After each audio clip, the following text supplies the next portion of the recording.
ఏడాది డిసెంబర్ నెలలోనే మన భూమిని గ్రహాంతరవాసులు సందర్శిస్తారని, వారిలో మొదటి పరిచయం జరుగుతుందని బల్గేరియా ప్రిడిక్టర్ బాబా వంగ బాంబు లాంటి వార్త ప్రచారంలో ఉంది. 2025 డిసెంబర్ నెలలో ఒక ప్రధాన క్రీడా ఈవెంట్ సందర్భంగా ఆకాశంలో ఒక రహస్యమైన కాంతి కనిపించడం గురించి బాబా వంగ చేసిన ప్రిడిక్షన్ ఇప్పుడు ప్రపంచ వ్యాప్తంగా ఆసక్తిని రేపుతోంది. అది మరేమిటో కాదు, కొంతకాలంగా మన సౌర కుటుంబంలోకి ప్రవేశించిన వింత వస్తువు గురించే ఇప్పుడు చెప్పుకుంటూ ఉన్నారు. దానికి 3i అట్లాస్ అని పేరు పెట్టారు. 3i అంటే మూడో ఇంటర్సెల్లార్ వాహనం అని అర్థం. దీంతో ఇక మనను పలకరించడానికి గ్రహాంతర జీవులు వస్తున్నారని, అదిగో అదే వాళ్ళ వాహనం అంటూ రకరకాల కథనాలు ప్రసారం అవుతున్నాయి. ప్రస్తుతం సోషల్ మీడియా అపారంగా విస్తరించడంతో 3i అట్లాస్ గురించి విస్తృతంగా చర్చ జరుగుతోంది. వస్తున్నది తోక చుక్క అని కొందరంటూ ఉంటే, మరికొందరు ఖచ్చితంగా అది ఏలియన్స్ వాహనం అంటూ వాదిస్తున్నారు. అది ఏమిటన్నది వారి వారి అభిప్రాయాల మేరకు తమ వాదనలను వినిపిస్తూ ఉన్నారు. కొన్నిసార్లు ఇలాంటివి జరిగినప్పుడు బాగా చర్చ జరుగుతూ ఉంటుంది, కానీ కొన్నాళ్ళ తర్వాత అంతా మర్చిపోతూ ఉంటారు. 1977 సంవత్సరంలో భూమికి వచ్చి చేరిన ఒక రేడియో సంకేతం అలాంటిదే. దానికి అప్పట్లో వావ్ అని పేరు పెట్టారు. అయితే ఆ సంకేతం ఏంటన్నది ఎవరు డీకోడ్ చేయలేకపోయారు. విశ్వాంతరాల నుంచి ఒక రేడియో వేవ్ భూమిని చేరినా లాభం లేకుండా పోయింది. 72 సెకండ్ల నిడివి కలిగిన ఆ సిగ్నల్ అంతకు ముందు ఎన్నడూ నమోదు కాలేదు. ఆ తర్వాత మరెక్కడా అలాంటిది రిపీట్ కూడా అవ్వలేదు. గడిచిన 48 ఏళ్లుగా ఆ మిస్టరీ అలాగే ఉంది. ఒకవేళ అది గ్రహాంతర వాసులు పంపిన సంకేతం కాదు కదా అన్న అనుమానాలు అలాగే ఉన్నాయి.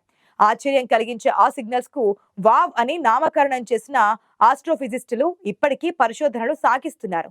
ఇదిలా ఉండగానే మానవాళిని సంభరమాశ్చర్యాలకు గురి చేసే మరొక పరిణామం ఇప్పుడు ఖగోళంలో చోటు చేసుకుంది. ఎక్కడో సుదూర విశ్వాంతరాల నుంచి ఒక అరుదైన అతిథి కోట్లాది సంవత్సరాలు ప్రయాణించి మనను పలకరిస్తుందని ఆస్ట్రాలజర్స్ చెబుతుండడమే అందుకు కారణం. అయితే అదొక ధూమకేతువు లేదా తోకచుక్క మాత్రమేనని ప్రస్తుతం నాసా శాస్త్రవేత్తలు అంచనా వేస్తున్నారు. అయితే హార్వర్డ్ యూనివర్సిటీ థియరాటికల్ ఫిజిసిస్ట్ గా పనిచేస్తున్న ఏవి లోయబ్ అనే మేధావి మాత్రం ఇది ఖచ్చితంగా ఎవరో తయారు చేసిన స్పేస్ షిప్ అని వాదిస్తున్నారు. మన సౌర వ్యవస్థను అధ్యయనం చేసి ఆ విశేషాలు తెలుసుకోవడానికి విశ్వంలోని సుదూర తీరాల నుంచి బుద్ధిజీవులు స్పేస్ షిప్ అంటున్నారు. ఆ విషయంలో అందరికీ ఎవరికి ఉండే అనుమానాలు వారికి ఉన్నాయి.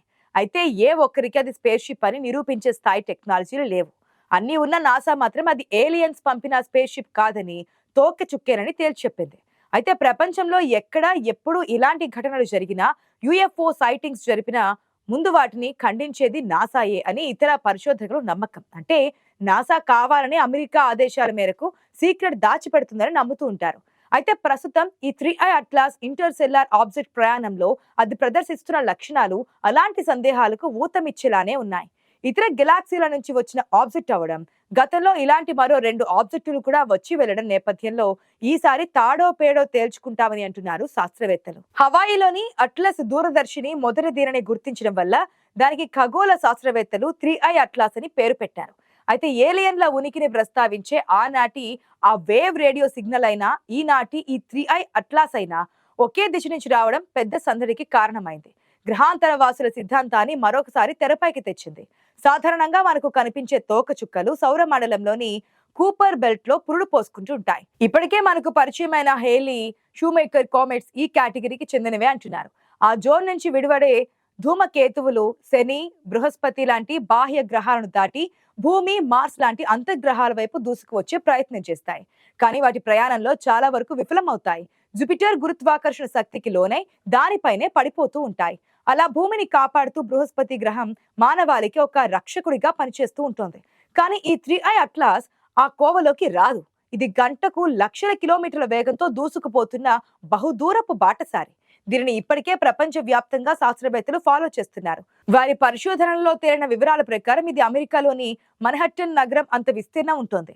కొన్ని పరీక్షల ద్వారా దీని వయసు 8 నుంచి 10 బిలియన్ సంవత్సరాలుగా తేల్చారు. అంటే మన సౌర మండలం కన్నా చాలా పాతదని చెప్పొచ్చు. ఎందుకంటే మన సోలార్ ఫ్యామిలీ 4.5 బిలియన్ల ఏళ్ల క్రితం మాత్రమే ఏర్పడింది. అంటే 3i అట్లాస్ తోకచుక్క మన సౌర వ్యవస్థ పుట్టుక ముందే పుట్టిందన్నమాట. మన పాలపుంతలో సంచలనం సృష్టిస్తున్న ఆబ్జెక్ట్ కేవలం కాకతాళీయమేనా, లేక ఈ పరిణామాల వెనుక ఎవరైనా తెలివైన జీవులు ఉన్నారా అన్న కోణంలో ప్రపంచ వ్యాప్తంగా చర్చించుకుంటున్నారు. మనం నివసిస్తున్న మిల్కీవే గెలాక్సీ మధ్య భాగంలో ఉన్న ఒక నక్షత్రం లేదా గ్రహం నుంచి 5 బిలియన్ కాంతి సంవత్సరాల క్రితం విడిపోయి ఇటువైపు తీసుకొచ్చిన ఆ శకలం ధూమకేతువు కాదు, దుష్టహేతువు అంటున్నారు యుఫాలజిస్టులు.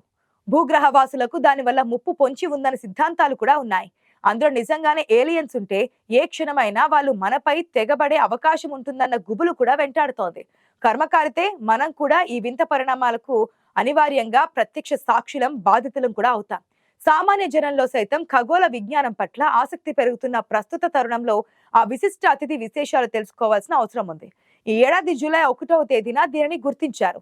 సెకనుకు 61 కిలోమీటర్ల వేగంతో ఇది ప్రయాణిస్తోంది. అంటే గంటకు 1,30,000 మైళ్ల వేగంతో అడ్డు అదుపు లేకుండా దూసుకెళ్తోంది. 2023 చివర్లో లేదా 2024 మొదట్లో ఇది చడీ చప్పుడు లేకుండా మన సౌర వ్యవస్థలోకి ప్రవేశించింది.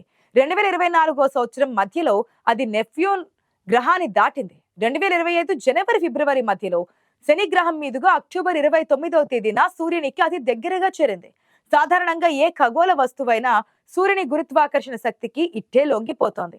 ఫలితంగా సూర్యగోళంలో పడిపోతోంది.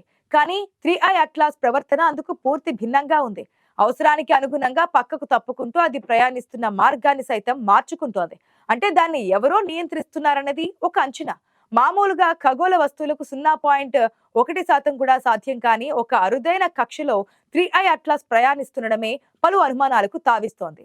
దాని మార్గ మధ్యంలో భూమిని, వీనస్, మార్స్, జూపిటర్ లాంటి ప్లానెట్లను ఫోటోలు తీసుకునేందుకు ఖచ్చితమైన ట్రాక్ ను అది ఫాలో చేస్తుండడం ఆశ్చర్యం కలిగిస్తోంది. మన సోలార్ సిస్టమ్ ను, అందులోని గ్రహాలను మ్యాప్ చేసి అధ్యయనం చేయడానికి ఈ అంతరిక్ష నౌకను గ్రహాంతరవాసులు ఉపయోగించారేమో అన్నది ఒక వాదంగా ఉంది. అన్నిటికంటే ముఖ్యంగా ఈ 3i అట్లాస్ ఆబ్జెక్ట్ పై నికెల్ ఉండడం మిస్టరీగా మారింది. అది నిజంగా ఒక సహజ సిద్ధమైన ఖగోళ రాశి అయ్యుంటే దానిపై ముడి ఇనుము తాలూకు ఆనవాళ్లు ఉండాలి. కానీ నికెల్ లోహ మిశ్రమం జాడ స్పష్టంగా కనిపిస్తోంది. ఒక నాగరిక జీవులు మాత్రమే ఇలా ముడి ఇనుమును నికెల్ గా శుద్ధి చేసి వాళ్ళకు అవసరమైన రీతిలో మలుచుకుంటూ ఉంటారు. అంటే ఆ క్రాఫ్ట్ లో ఏలియన్స్ ఉండి ఉంటారా అన్న ప్రశ్న తలెత్తుతోంది. మరో గమ్మత్ ఏంటంటే 3i అట్లాస్ ఊసర వెల్లిలా రంగులు మార్చుతోంది. హవాయిలోని అట్లాస్ దుర్బినికి చిక్కినటువంటి తొలి దశలో ఎరుపు రంగు కాంతిలో మెరిసింది. ఆ తర్వాత గ్రీన్ బ్లూ షేడ్ లోకి మారిపోయింది. సూర్య ప్రదక్షిణ తర్వాత తాజాగా అది నీలి రంగులో ప్రకాశిస్తోంది. ఇలా రంగులు ఎందుకు మారుతున్నాయన్నది ఎవరికీ అర్థం కావడం లేదు. దాని రంగులను బట్టి పరిశోధకుల విశ్లేషణ కొనసాగుతోంది. క్రయోజెనిక్ ఇంజన్ల సాయంతో ప్రయాణిస్తుంది కాబట్టి కృత్రిమ లైట్లు కలిగిన వ్యోమ నౌకగా ఎరుపు రంగులో కనిపించి ఉండొచ్చని, అలాగే అంతరిక్ష నౌక చుట్టూ ఉన్న నికెల్ అయాన్ల రక్షణ కవచం కారణంగా ఆకుపచ్చగా కనిపించి ఉంటుందని, ఇక దట్టమైన వాయు మేఘంలా సూర్యునికి వ్యతిరేక దిశలో కనిపించే తోక ఆ స్పేస్ షిప్ ను నడిపే చోదక వ్యవస్థ అయ్యుండొచ్చనేమోనని విశ్లేషకులు చెబుతున్నారు. ఏది ఏమైనా 3i అట్లాస్ ఇప్పుడు talk of the globe. Return shoot out లో భాగంగా అది డిసెంబర్ 19వ తేదీన భూగోళానికి దగ్గరగా వస్తుంది. అంటే 170 మిలియన్ల మైళ్ల దూరం నుంచి మెరుపు వేగంతో దూసుకుపోతుంది. అది ఆ తర్వాత ఎటుపోతుందో, మళ్ళీ వస్తుందో రాదో, ఒకవేళ భూమిపై దాడి చేస్తుందేమో అన్న అనుమానాలు కూడా ప్రచారంలో ఉన్నాయి. ఏది ఏమైనా ఈ అనుకోని అతిథి గుట్టు రట్టు చేయడానికి భూమి, అంతరిక్షంలోని ఆప్టిక్, రేడియో టెలిస్కోప్లన్నీ ఆ వైపే ఎక్కుపెట్టి రెడీగా ఉన్నాయి.